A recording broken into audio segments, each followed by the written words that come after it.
అందరికీ నమస్కారం అండి. మేము కేజీబీవి లింగాలలో చదువుతున్నాము. వర్ణమాలలో ఉన్నటువంటి అచ్చులతో సంపూర్ణ రామాయణం గురించి తెలుసుకుందాం. అయోధ్యకు రాజు దశరథ మహారాజు.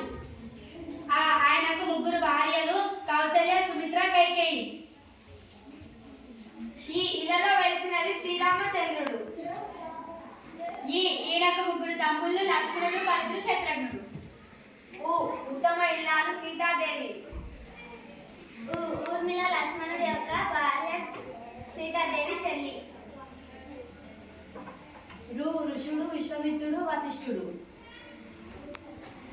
ఎన్నడూ శ్రీరాముడు తండ్రి మాట జవదాటలేదు. 7 ఏళ్ళు 14 ఏళ్ళు వనవాసం చేశాడు.